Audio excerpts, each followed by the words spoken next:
Marwadi university మంచి భవిష్యత్తు కోసం తెలుగు విద్యార్థులు ఇష్టపడే యూనివర్సిటీ. కాల్ 9059052378 9059052379.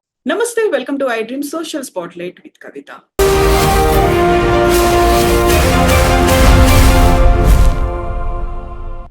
ఇండియా పాకిస్తాన్ మధ్య ఉద్రిక్తతలు చల్లారాయి. అందుకు సంబంధించి కాల్పుల విరమణ ఒప్పందాన్ని ఇరు దేశాలు పాటిస్తున్నాయి. అయితే దీని మీద ఎందుకింత వివాదాలు, ఆరోపణలు వస్తున్నాయి? అమెరికా ఒత్తిళ్లకి భారతదేశం తలొగ్గిందా? పాకిస్తాన్ని అంతం చెయ్యాలి, యుద్ధం చెయ్యాలి అనేటువంటి నినాదాలు, నిరసనలు ఎందుకు వినిపిస్తున్నాయి? మనం ఎందుకు కాల్పుల విరమణ ఒప్పందానికి అంగీకరించాము? మనతో పాటుగా ఉన్నారు సిబిఐ మాజీ జేడీ లక్ష్మీనారాయణ గారు. సార్ నమస్తే. నమస్తే కవిత గారు. సార్, ముందు నుంచి పహల్గామ్ అటాక్ కాగానే పాకిస్తాన్ మీద యుద్ధం ప్రకటించాలి, పాకిస్తాన్ని అంతం చేయాలి, ముక్కలు చేయాలి, ప్రపంచ పటం మీద లేకుండా నాశనం చేయాలి, ఇలాంటి నినాదాలు వచ్చాయి. మెల్లిమెల్లిగా ఉద్రిక్తతలు పెరుగుతున్నాయి. మనం ప్రెసిషన్ స్ట్రైక్స్ చేసిన తర్వాత 100 మందిని మట్టు పెట్టామని చెప్పిన తర్వాత ఇప్పుడు కొంచెం మళ్ళీ శాంతి కోసం చర్చలు జరుగుతున్నప్పుడు ఇలాంటి విపరీతమైనటువంటి ధోరణి, క్వైట్ కాంట్రాస్ట్ ఎందుకు కనిపిస్తోంది సార్? అంటే బేసిక్ గా పహల్గావ్ సంఘటన ఏదైతే ఉందో ఏప్రిల్ 22న జరిగింది, అది అత్యంత హేయమైన సంఘటన. ఎందుకంటే ఇంతకు ముందు ఎలా ఉండేదంటే టెర్రరిస్టులు వచ్చేసి జనరల్ గా కాల్పులు జరిపేవాళ్ళు, అమర్నాథ్ యాత్ర కావచ్చు, మిగతావి చూసుకున్నా కూడా. కానీ ఇక్కడ ఏమైందంటే ఇందులో పర్టికులర్ గా ఒక్కొక్కరిని అడిగి ప్రశ్నించి ఆ తర్వాత వాళ్ళ మతం ఏదో కనుక్కొని, వాళ్ళ జాతి ఏదో కనుక్కొని, వాళ్ళ బంధువుల ముందు అంటే భార్య కావచ్చు, తల్లిదండ్రులు కావచ్చు, పిల్లల ముందు ఆ ఇంటికి ఆ వ్యక్తిని చంపడం అన్నది ఇది ఒక విచిత్రమైన పరిస్థితిలో జరిగింది. కాబట్టి ఇది ఊహించుకుంటేనే మనకు అసలు జీర్ణం కాదది. కాబట్టి ప్రతి మనిషి కూడా ఆవేశంతో, ఉద్వేగంతో ఈ సంఘటన జరిగిన తర్వాత వారి రియాక్షన్, ప్రతిక్రియను వ్యక్తం చేశారు. ఎందుకంటే ఇటువంటి సంఘటన ఇంతవరకు జరగలేదు. ఇది చాలా అమానవీయ సంఘటన. కాబట్టి దీన్ని అందరూ ఖండించాము. కాబట్టి దీనికి ప్రతీకారం తీర్చుకోవాలి అన్నది ప్రతి ఒక్కరి ఊహల్లోనూ, ప్రతి ఒక్కరి కోరిక కూడా అప్పుడు ఉండింది.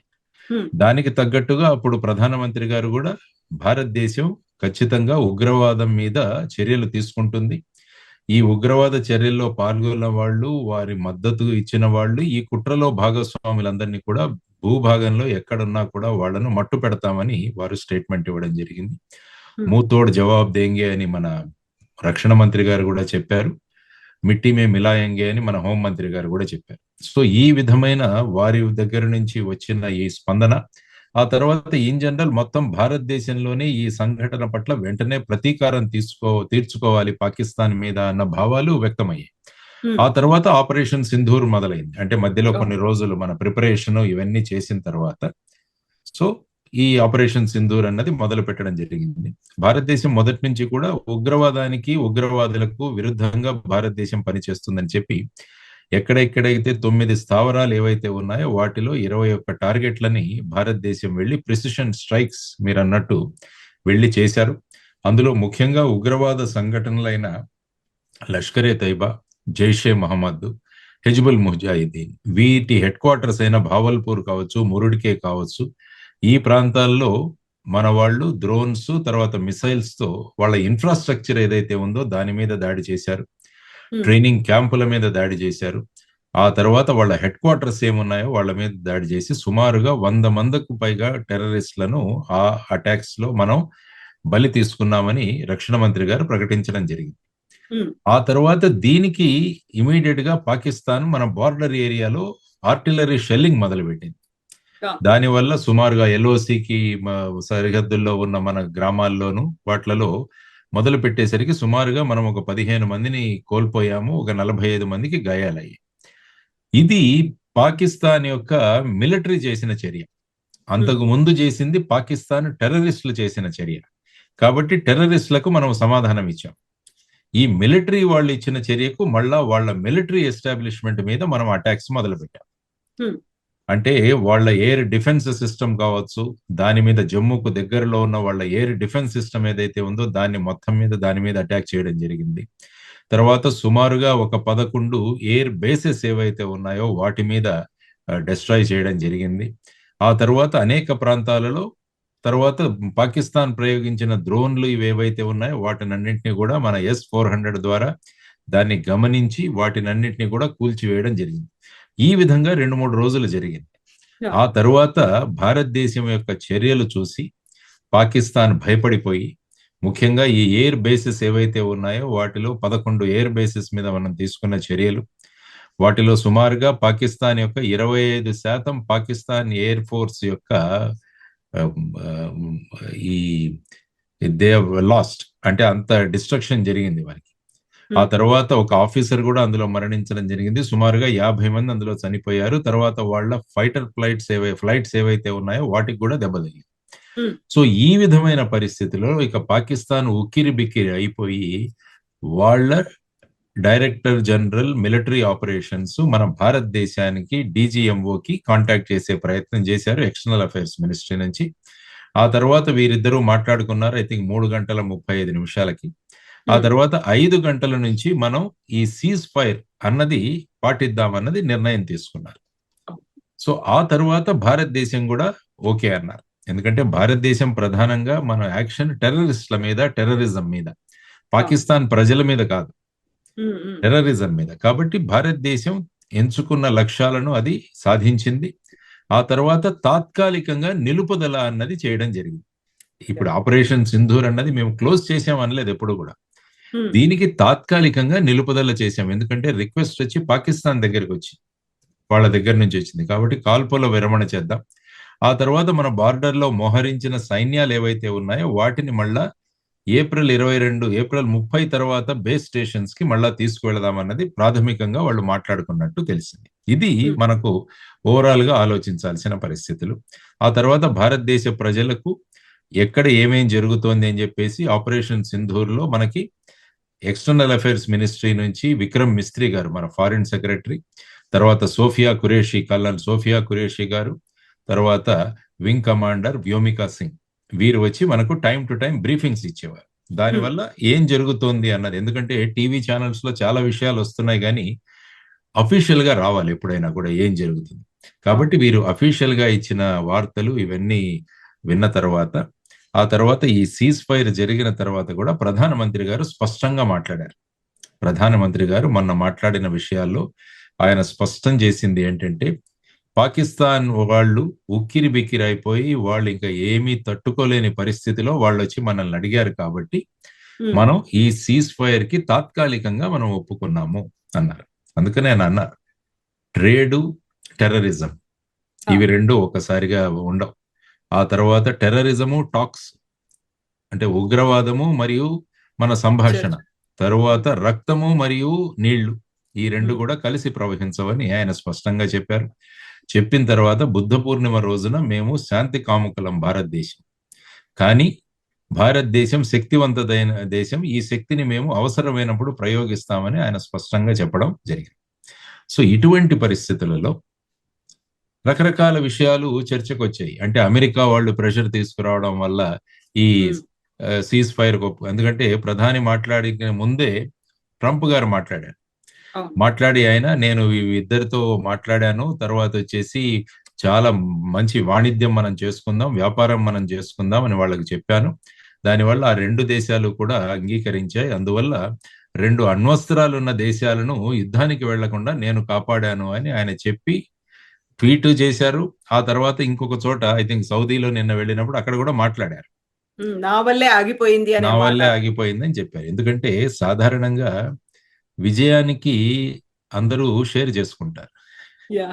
అందుకనే అంటారు ఎప్పుడు కూడా, victory has so many brothers but defeat always is an orphan అంటారు. అంటే పరాజయం ఎప్పుడు కూడా అనాథగా ఉంటుంది, విజయం ఎప్పుడు కూడా చాలా మంది మేమే చేశామని చెబుతుంటారు. సో అందులో ఈ రోజు స్పష్టం చేసింది మన external affairs ministry spokesperson, I think Randhir అనుకుంటాను, ఆయన వచ్చి చెప్పారు స్పష్టంగా, పాకిస్తాన్ వాళ్ళ యొక్క విన్నపం వల్ల ఇది జరిగింది. మేము అమెరికాతో ఎటువంటి వాణిజ్యం గురించి మేము చర్చించలేదు. తరువాత భారత్ పాకిస్తాన్లు మాట్లాడుకుంటే వాళ్ళిద్దరూ మాట్లాడుకుంటారు, బయలేటరల్ గా మాట్లాడుతుంటారు, ఇంకొకరి మధ్యస్థిత్వం మాకు అవసరం లేదు. ఆ తర్వాత ప్రస్తుతం మా చర్చలు ఏవైతే ఉన్నాయో అవి కేవలం ఉగ్రవాదం మరియు పాక్ ఆక్యుపైడ్ కాశ్మీర్ ఈ రెండిటి గురించే ఉంటాయి అన్నది చాలా స్పష్టంగా వాళ్ళు మాట్లాడడం జరిగింది. ఎవరి మీడియేషన్ లేదు. వాళ్ళ దగ్గర నుంచి రిక్వెస్ట్ రావడం వల్ల మేము తాత్కాలికంగా నిలుపుదల చేశాము అని ఆయన మాట్లాడారు. సో ఇటువంటి పరిస్థితులలో, ఎందుకంటే సాధారణంగా ఇటువంటి యుద్ధాలు ఇటువంటి జరిగినప్పుడు చాలా మంది మనం చార్జ్ అయి ఉంటాం. అవును. మన సైకాలజీ ఎలా ఉంటుందంటే థ్రిల్ సైకాలజీ అంటారు. సైకాలజీ థియరీస్ మీరు ఒకసారి చదివితే థ్రిల్ రావాలి మనకి. అందుకనే నేను ఎప్పుడూ చెప్తుంటాను, థ్రిల్ ఉన్న సినిమాలు సక్సెస్ అవుతాయి. ఆ, ఎందుకంటే మనకు ఒక థ్రిల్ క్రియేట్ చేశారనుకోండి, ఆ సినిమాలు చూస్తాం మనం. అడ్రినాలిన్ రష్ అంటాం మనం అడ్రినలిన్ దాన్ని. రష్ అవుతుంటుంది. దానివల్ల ఫర్ ఎగ్జాంపుల్ 'బాహుబలి 1' లో కూడా చివరి సీన్ చూపించేసి మళ్ళా అడ్రినలిన్ 2 సంవత్సరాలు ఆపిపెట్టారు రాజమౌళి. ఆ థ్రిల్ అవును, అవును. ఏమవుతుందో అన్నది. ఆ తర్వాత ఏంటంటే జనరల్ గా వార్ మాంగరింగ్ అన్నది ఇంకొక సైకాలజీ. అంటే యుద్ధం చేయాలి, కొట్లాడాలి, పోరాటాలు అన్నది జనరల్ గా సైకలాజికల్ థియరీ. కానీ ప్రజల యొక్క ఆశాభావం ఏంటంటే ఈ పాక్ ఆక్యుపైడ్ కాశ్మీర్ అన్నది మన భూభాగం. ఉమ్, దీన్ని వాళ్ళు అన్యాయంగా తీసుకున్నారు. కాబట్టి ఇటువంటి అవకాశం మళ్ళా రాదు. ఉమ్, సో ఈ పాక్ ఆక్యుపైడ్ కాశ్మీర్ ను మళ్ళా మన భూభాగంలో కలుపుకోవడానికి ఇంతకు మించిన అవకాశం దొరకదు. ఎందుకంటే పాక్ ఆక్యుపైడ్ కాశ్మీర్ ని, పాక్ ఆక్రమిత కాశ్మీర్ ని వీళ్ళు ఉగ్రవాద చర్యలకు ఉపయోగిస్తున్నారు. కాబట్టి ఇటువంటి పరిస్థితులలో మనం దాన్ని చేయాల్సింది, ఒక అవకాశాన్ని పోగొట్టుకున్నామా అన్నది చాలా మంది మాట్లాడుతున్న విషయం. ఉమ్, సో దానితో ప్రభుత్వ చర్యలు చెబుతున్న ఈ స్పోక్స్ పర్సన్స్ ఎవరైతే ఉన్నారో, విక్రమ్ మిస్త్రీ గారు కావచ్చు, అమ్మాయి సోఫియా ఖురేషి కావచ్చు, లేకుంటే వ్యోమికా సింగ్ కావచ్చు, వీరి గురించి వాళ్ళు ట్రోల్ చేయడం మొదలు పెట్టారు చాలా చోట్ల. అవును. పాపం చివరికి విక్రమ్ మిస్త్రీ గారు తన ట్విట్టర్ అకౌంట్ నే క్లోజ్ చేయాల్సి వచ్చింది ఆయన ఆ పరిస్థితులలో. భారతదేశం మళ్ళా కూడా విక్రమ్ మిస్త్రీ గారు ఆయన స్వయంగా తన అభిప్రాయాలు వ్యక్తం చేయట్లేదు, ప్రభుత్వం యొక్క అభిప్రాయాన్ని ఆయన ఒక స్పోక్స్ పర్సన్స్ గా ఆయన మాట్లాడుతున్నాడు. True. సో ఈ విధమైన పరిస్థితుల్లో సోషల్ మీడియాలో చాలా ట్రోలింగ్ జరిగింది. సో ఇప్పుడు మనం చూడాల్సిన అంశం ఏంటంటే, ఇప్పుడు ఇంకొకటి ఏంటంటే 1971 బంగ్లాదేశ్ విమోచన గురించి ఇప్పుడు చర్చ జరుగుతోంది మళ్ళా. ఉమ్, అప్పుడు ఇందిరాగాంధీ గారు ప్రధానమంత్రిగా ఉన్నారు. ఆవిడ అమెరికా ప్రెసిడెంట్ నిక్సన్, తర్వాత secretary of state henry Kissinger, వీళ్ళు కూడా భారతదేశానికి మద్దతు పలకకున్నా కూడా ఆవిడ ధైర్యంగా బంగ్లాదేశ్ విమోచనలో మన సైన్యాలను పంపి ఈస్ట్ పాకిస్తాన్ ని వెస్ట్ పాకిస్తాన్ నుంచి సపరేట్ చేసి బంగ్లాదేశ్ అనే కొత్త దేశం తయారవడానికి ఆవిడ ధైర్య సాహసాలు చూపించింది అని ఒక కంపారిటివ్ మొదలు పెట్టారు చాలా చోట్ల. తనే ఐరన్ లేడీ అని. ఐరన్ లేడీ అని. అంటే ఆ సందర్భంగా అప్పుడు మనం చూసుకుంటే ఈవెన్ అటల్ బిహారీ వాజ్పేయి గారు కూడా ఇందిరాగాంధీని దుర్గతో పోల్చారు. ఉమ్, ఎందుకంటే ప్రతిదీ మనం రాజకీయం చేయకుండా ఆ ఇన్సిడెంట్ గురించి మనం మాట్లాడాలి. యాక్చువల్గా మీరు 1971 బంగ్లాదేశ్ గురించి ఒకసారి ఆలోచిస్తే అప్పుడు ఈ రెండు దేశాలు న్యూక్లియర్ దేశాలు కావు. ఉమ్, ఈ రెండు దేశాల మధ్య అణ్వస్త్రాలు లేవు. కన్వెన్షనల్ వార్ఫేర్ అంటే మన సైన్యము, తర్వాత ఎయిర్ ఫోర్సు, నేవీ, మామూలుగా ఈ మూడు వాటి గురించి వస్తుంది. అప్పుడు ఇంత టెక్నాలజీ కూడా లేదు అక్కడ. ఉమ్, ఈ డ్రోన్లు కానీ మిసైల్స్ కానీ ఇలాంటి టెక్నాలజీ లేదు. కన్వెన్షనల్ వార్ఫేర్ తో మనం చేశాము. ఆ తర్వాత yeah. అవామీ లీగ్ అన్న పార్టీ ఎలక్షన్లలో బ్రహ్మాండమైన విజయం సాధించింది ముజిబుర్ రెహమాన్ గారి అధ్యక్షత. కానీ బంగ్లాదేశ్ కానీ వెస్ట్ పాకిస్తాన్ ఏదైతే ఉందో, అంటే మన ప్రస్తుత పాకిస్తాను, వీళ్ళు ఈ ప్రభుత్వం రావడానికి వాళ్ళు అనుమతించలేదు. దానితో అక్కడ సైన్యాన్ని దింపి అక్కడ ప్రజాస్వామ్యంగా గెలిచిన పార్టీ మీద వాళ్ళు చర్యలు తీసుకోవడం మొదలుపెట్టారు. సుమారుగా 15 లక్షల మంది ఆల్మోస్ట్ అందులో మరణించారు. ఆల్మోస్ట్ 1 కోటి మంది అక్కడి నుంచి భారతదేశానికి శరణార్థులుగా కూడా రావడం జరిగింది. సో ఇటువంటి పరిస్థితులలో భారతదేశం ఏమి చేయాలి అని అప్పటి ప్రధాని ఇందిరాగాంధీ గారు అనేక దేశాలను విజిట్ చేశారు. చేసి అక్కడ వాళ్ళ మద్దతును కూడగట్టుకోవడానికి ప్రయత్నించారు. కానీ అమెరికా నుంచి మద్దతు రాలేదు. అప్పుడు రష్యాతో వెళ్లి ఇందిరాగాంధీ గారు మాట్లాడి రష్యా భారతదేశానికి తోడుగా నిలిచింది. ఎందుకంటే రష్యా అటు చైనా పాకిస్తాన్తో ఉంది కాబట్టి రష్యా భారతదేశంతో ఉంది. ఆ తర్వాత అది వింటర్ కాబట్టి డిసెంబర్ లో జరిగింది ఈ యుద్ధం. ఏదైతే 3వ తారీఖున మనం వెళ్ళాం అక్కడికి, 3వ ఉమ్, తారీఖున వెళ్ళాం. అప్పుడు ఏంటంటే మంచి వింటర్. ఆ సమయంలో అప్పుడు చైనా సైన్యం హిమాలయాలు దాటి రావడానికి చాలా కష్టతరమైన పరిస్థితి. అందుకనే ఆ కాలంలో army general Sam Manik Shah గారు, ఉమ్, ఆయన ఇందిరాగాంధీ గారు మార్చిలోనే అక్కడికి వెళదామని చెప్పారు.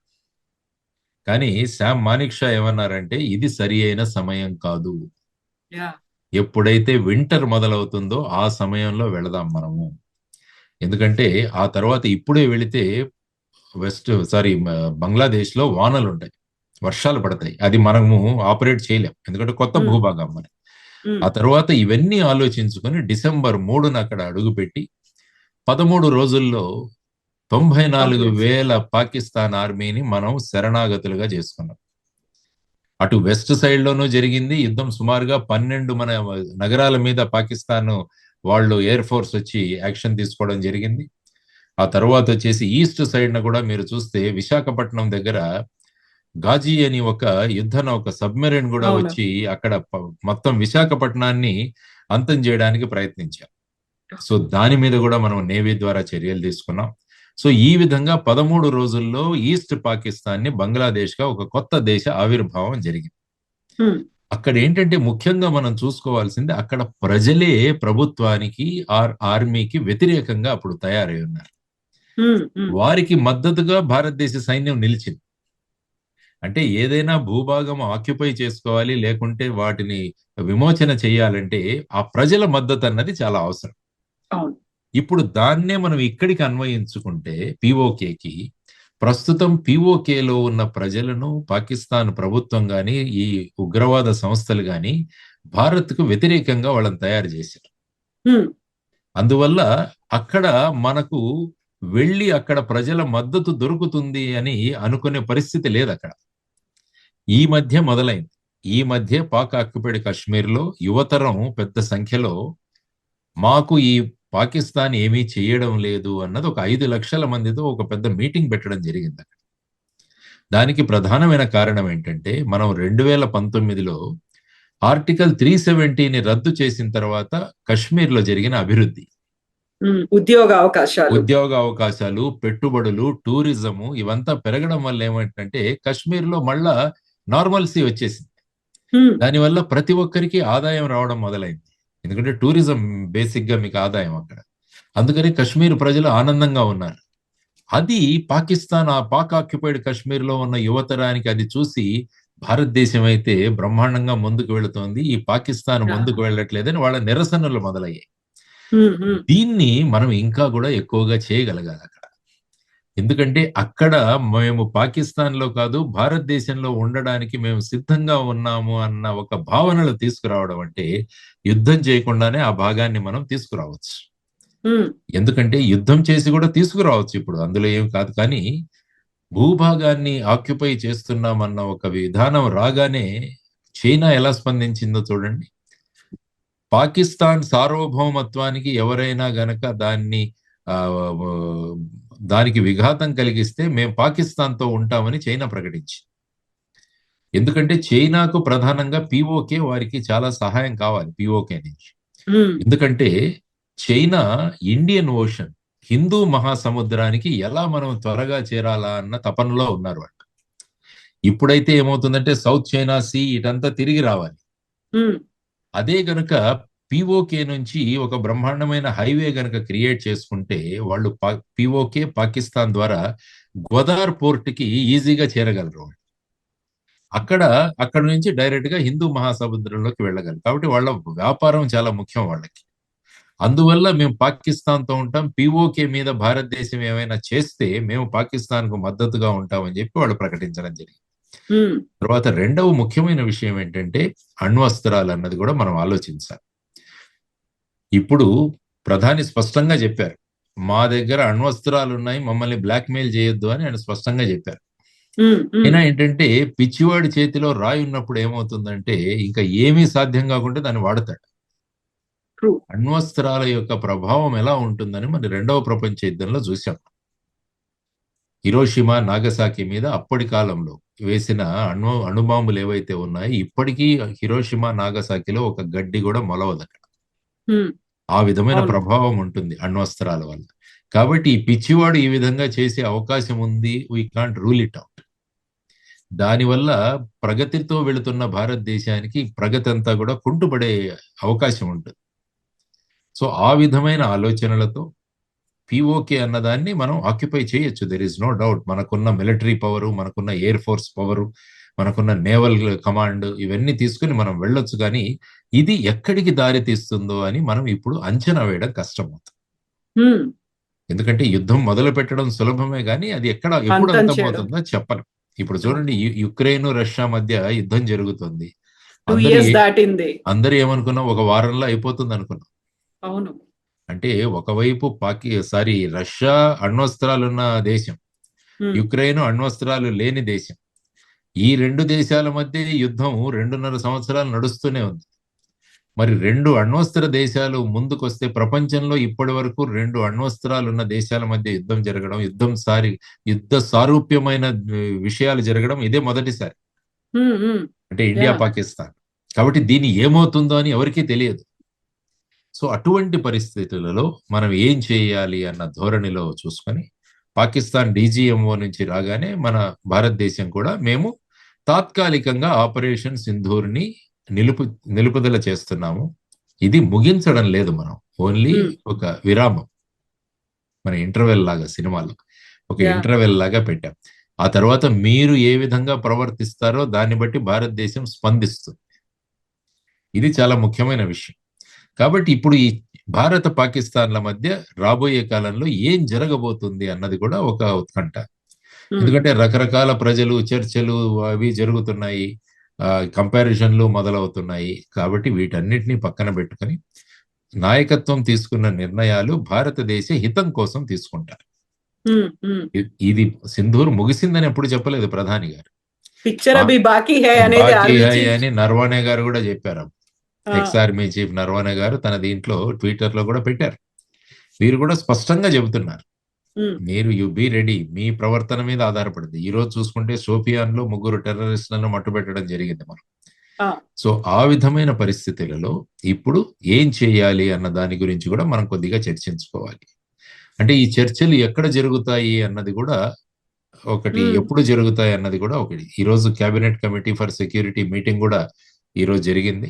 దాని అవుట్కమ్ ఏముంటుందో తెలుస్తుంది మనకు. సపోజ్ ఈ చర్చలు జరిగితే భారతదేశం ప్రధాని గారు కూడా మాట్లాడారు. ఆయన ముఖ్యంగా చెప్పడం ఏంటంటే భారతదేశానికి కావలసిన ఉగ్రవాదులు ఎవరైతే ఉన్నారో వాళ్ళందరినీ కూడా పాకిస్తాన్ మాకు అప్పజెప్పాలి. దావూద్ ఇబ్రహీం కావచ్చు, మౌలానా మసూద్ అజర్ కావచ్చు, హఫీజ్ సయ్యద్ కావచ్చు, లఖ్వీ కావచ్చు, ఇటువంటి టెర్రరిస్టులు భారతదేశ కేసుల్లో ఉన్నారో వాళ్ళందరినీ కూడా మాకు అప్పజెప్పాలి. అది ఒక కండిషన్ కావచ్చు. ఉమ్, రెండవది, పాక్ ఆక్యుపైడ్ కశ్మీర్ను మీరు మాకు రిటర్న్ చేయాలి. ఎందుకంటే మా భూభాగం అది. ఆ, మీరు అప్పుడు రిజల్యూషన్ 47 ప్రకారం మీ సైన్యం అంతా కూడా అక్కడి నుంచి వెళ్ళిపోవాలని చెప్పి యునైటెడ్ నేషన్స్ చెప్పినా కూడా మీరు అక్కడే ఉన్నారు. కాబట్టి దాన్ని బట్టి మీరు వెళ్ళిపోవాలి. సో ఇటువంటివి పాక్ ఆక్యుపైడ్ కశ్మీర్ నుంచి ఈ విధంగా మాట్లాడచ్చు. యాక్చువల్గా మీరు చూసుకుంటే నిన్న బలూచిస్తాన్ అదొక స్వతంత్ర దేశంగా ప్రకటించుకుంది. అవును. బలూచిస్తాన్ అన్నది స్వతంత్ర దేశంగా ప్రకటించుకుంది. కాబట్టి పాకిస్తాన్కి ఇంకొక తలనొప్పి మొదలైంది. ఇంకొక ముక్క అయిపోయింది కాబట్టి. మొక్క అయిపోయింది అది. తర్వాత అక్కడ ఉన్న బలూచిస్తాన్ లిబరేషన్ ఆర్మీ వాళ్ళు కూడా ఇంతకు ముందు 10, తర్వాత 12, 22 మంది పాకిస్తాన్ ఆర్మీని పొట్టన పెట్టుకున్నారు. రైలు హైజాక్ చేశారు. అక్కడ ట్రైన్ హైజాకింగ్ జరిగింది. 8 మంది చైనీస్ ఇంజనీర్లను వాళ్ళు అక్కడ జరుగుతున్న కార్యక్రమాల్లో, వాళ్ళ అభివృద్ధి కార్యక్రమాల్లో అక్కడ కూడా వాళ్ళ మీద అటాక్ చేయడం జరిగింది. కాబట్టి ఇంకొక ఫ్రంట్ ఓపెన్ అయింది పాకిస్తాన్. అంటే వాళ్ళతో బిజీగా ఉంటారు. సో ఇటువంటి పరిస్థితులు మనకున్నాయి. కాబట్టి మనం ఇంకొకటి ఏం చేసామంటే Jammu and Kashmir reorganisation act 2019లో పాక్ ఆక్యుపైడ్ కాశ్మీర్కి 24 ఎమ్మెల్యే సీట్లను మనం అలాట్ చేసాం. ఇప్పుడు మీరు జమ్మూ అండ్ కాశ్మీర్ అసెంబ్లీ చూస్తే 24 సీట్లు వేకెంట్లుగా ఉన్నాయి. ఎన్నికలు జరగలేదు ఇంకా. ఎందుకంటే మనది పాక్ ఆక్యుపైడ్ కాశ్మీర్ మన భూభాగం. కాబట్టి ఆ భూభాగానికి 24 ఎమ్మెల్యేలు మేము ఆల్రెడీ పెట్టున్నాం ఇందులో. కాబట్టి దాన్ని తీసుకుంటాం. ఆ 24 ఎమ్మెల్యేలు అక్కడి నుంచి వస్తారు అన్నది మన ఆశాభావం. కాబట్టి అది ఎప్పటికైనా భారతదేశంలో రావాల్సిందే. కాబట్టి ఇప్పుడు భారతదేశం ఏం చేయొచ్చు అంటే పిఓకే గవర్నమెంట్ ఇన్ ఎక్సైల్ అని మొదలు పెట్టచ్చు. అంటే అజ్ఞాతంలో పాక్ ఆక్యుపైడ్ కాశ్మీర్ ప్రభుత్వం. ఓకే. అంటే ఇంతకుముందు ఎల్టీటీ వాళ్ళు శ్రీలంకలో ఉండేవారు. వాళ్ళు ఏం చేశారంటే ఐ థింక్ ఐర్లాండ్ లో వాళ్ళు ఎల్టీటీ గవర్నమెంట్ ఇన్ ఎక్సైల్ అని అక్కడ గవర్నమెంట్ ఉండేది. అక్కడ ఐ థింక్ యాంటోనీ బాలసింగం అని ఆయన అక్కడ ఉండేవాడు. ఓకే. సో ఆ విధంగా మనం కూడా ఒక POK government in exile or POK MLAs in exile అన్నది మొదలు పెట్టుకొని అక్కడి నుంచి ఎవరైనా మద్దతు ఇస్తున్న వాళ్ళు ఉంటే వాళ్ళని డైరెక్ట్ గా అపాయింట్ చేయొచ్చు. అంటే భారతదేశం యొక్క భావాలను పిఓకేలో వీళ్ళు తీసుకెళ్తారు ముందుకి. అక్కడ ప్రజాభిప్రాయాన్ని కూడగడతారు. కూడగట్టి భారతదేశానికి మద్దతుగా అక్కడ వాతావరణాన్ని సృష్టిస్తారు. ఆ తర్వాత భారతదేశంలో పిఓకే కలిసిపోతుంది. సో ఈ విధమైన చర్యలు అన్నవి రాబోయే కాలంలో జరుగుతాయన్నది నా అంచనా. ఎందుకంటే ఆ ప్రదేశాన్ని మనకు అనుకూలంగా తయారు చేసుకోవాలి, ట్యూన్ చేసుకొని ప్రజల్ని చేసుకోవాలి. ఎస్, ఎందుకంటే అప్పుడు 47 రిజల్యూషన్ లో మీరు చూస్తే అక్కడ ప్లెబిసైడ్ జరపాలి, ప్రజా అభిప్రాయ సేకరణ జరగాలని పెట్టారు. సో ఇన్ కేస్ అక్కడి వరకు వెళితే ఆ భూభాగంలో ఉన్న ప్రజలందరూ మేము భారతదేశంలో ఉంటామంటే ఆటోమేటిక్ గా మన దేశానికి వచ్చేస్తుంది. సో ఈ విధమైన పరిస్థితులలో భారతదేశం ఏ విధంగా ముందుకు వెళ్ళబోతుంది అన్నది మనం అందరం కూడా వేచి చూడాల్సిన ఒక విషయం. సో అందుకనే ప్రజలకు మీ ద్వారా నేను తెలియజేస్తున్నది ఏంటంటే ఆపరేషన్ సింధూర్ అన్న దాన్ని మనము క్లోజ్ చేయలేదు, జస్ట్ ఒక బ్రేక్ ఇచ్చున్నాం మధ్యలో. సో ఆ తర్వాత పాకిస్తాన్ ఏ విధంగా ప్రవర్తిస్తుందో దాన్ని బట్టి భారతదేశం యొక్క ప్రతిచర్యలు ఉంటాయి అన్నది మనం అందరం కూడా గమనించాల్సిన అంశం. కాబట్టి సోషల్ మీడియా మన దగ్గర ఉంది కదా అని ఇష్టం వచ్చినట్టు కామెంట్లు పెట్టడం ఇవన్నీ కూడా కరెక్ట్ కాదు. కీబోర్డ్ తో యుద్ధాలు చేసేస్తున్నాము. సరే, ఇప్పుడు సీజ్ ఫైర్ కి సంబంధించి ఒక ఒప్పందం కుదుర్చుకున్నప్పటికీ అడపాదడపా షెల్లింగ్లు అనేవి అవుతున్నాయి. అక్కడ ఉన్నటువంటి అవుట్స్కట్స్ లో ఉన్నటువంటి స్థానికులు ఆ బాంబుల శబ్దాల్ని వింటున్నారు. అలాంటప్పుడు పాకిస్తాన్ అంత వైలేట్ చేస్తున్నప్పుడు మనం ఎందుకు బుద్ధిగా ఇలాంటి ఒప్పందం కుదుర్చుకున్నాము, సైలెంట్ గా ఉంటున్నాము అనేటువంటి ఒక మాట కూడా సార్. సాధారణంగా ఎలా ఉంటుందంటే బార్డర్ దగ్గర కవ్వింపు చర్యలు అన్నవి ఇది గవర్నమెంట్ లెవెల్ నుంచి జరగవు మామూలు. అక్కడ లోకల్ గా ఉన్న కొంతమంది ఒకడు నిల్చుకొని వాడు ఫైర్ చేస్తాడు, దానికి మనం రిప్లైస్ ఇది అయితే సర్వసాధారణంగా జరుగుతూనే ఉంటుంది. కానీ మొన్న చూసాం మనం ఎల్ఓసి మొత్తం మీద ఆర్టిలరీ షెల్స్ తో ఫైరింగ్ చేయడం. అదేంటంటే మిలిటరీ కమాండ్ వల్ల జరిగిన ఆపరేషన్. సాధారణంగా ఏంటంటే చిన్న చిన్న పోస్టులు ఉంటాయి బార్డర్ పక్కనంతా, వాళ్ళు ఫ్రస్ట్రేషన్ లో ఉంటారు. ఆ ఫ్రస్ట్రేషన్ లో ఎవడో ఒకడు ఫైర్ ఓపెన్ చేస్తాడు చిన్న స్మాల్ ఆర్మ్స్. అప్పుడు మనం రిప్లై ఇస్తాం. దానివల్ల ఏంటంటే పెద్దగా మనకు ఏమాత్రం ఇది అవ్వదు, మనకి ఏ విధమైన ఎఫెక్ట్ ఉండదు. ఊరికే మేమున్నాం అని చూపించుకోవడానికి. ఎప్పుడైతే ఆర్టిలరీ షెల్లింగ్ కానీ ఇలాంటిది మొదలవుతే అది ప్రభుత్వం కానీ మిలిటరీ యొక్క అనుమతితోనే జరుగుతుంది. అప్పుడు మళ్ళా పాకిస్తాన్ రియల్ గా సీజ్ ఫైర్ కి వారికి వీళ్ళు ఉల్లంఘించారు అన్న దానికి ఒక నిష్కర్ష మనం తీసుకురావచ్చు అనమాట. సో ఇలా చిన్న చిన్న ఈ ఫైరింగ్లు అన్నవి జరుగుతుంటాయి. సో ఆ విధంగా చూసుకుంటే ఇప్పుడు పాకిస్తాను ఎక్కడా కూడా ధైర్యం లేదు వాళ్ళకి. భారతదేశం ఏంటో అన్నది మనం చూపించాం. అందుకనే నిన్న ప్రధానమంత్రి గారు కూడా బార్డర్ లోకి వెళ్ళి వచ్చారు. ఏ పోర్ట్ అయితే ఏ ఎయిర్ బేస్ అయితే మేము పూర్తిగా నష్టపరిచాము అని పాకిస్తాన్ ఏదైతే ప్రకటించిందో అక్కడికే వెళ్ళి వచ్చారు ఆయన. ఏదైతే భారత్ S-400 డిఫెన్స్ సిస్టమ్ ని మేము పూర్తిగా నాశనం చేశామో దాని బ్యాక్గ్రౌండ్ లో ఆయన ఫోటో వచ్చింది. అక్కడికి వెళ్ళి ఆయన వాళ్ళతో గడిపించారంటే మీరు చెబుతున్నవన్నీ కూడా దాంట్లో ఏమాత్రం తథ్యం లేదు అని. తరువాత పాకిస్తాన్ మీద మనం తీసుకున్న చర్యలు ఎలా ఉన్నాయన్నవి హై రిజల్యూషన్ శాటిలైట్ ఇమేజరీస్ తో ముందు ఎలా ఉంది తర్వాత ఎలాగైంది అన్నది మనకు విజువల్స్ వస్తూనే ఉంది. నిన్న బ్రీఫింగ్ లో కూడా చూపించారు వాళ్ళ ఎయిర్ బేసెస్ ముందు ఎలా ఉంది, భారతదేశం యొక్క అటాక్ తర్వాత ఎలా తయారయ్యాయి అని చెప్పేసి కూడా చూపించారు. సో భారతదేశం ఎప్పుడు మాట్లాడినా కూడా సాక్ష్యాధారాలతో మాట్లాడుతుంది. పాకిస్తాన్ ఎప్పుడు మాట్లాడినా అభూత కల్పనలతో మాట్లాడుతుంటుంది. ఇది కూడా మనం స్పష్టం చేశాం.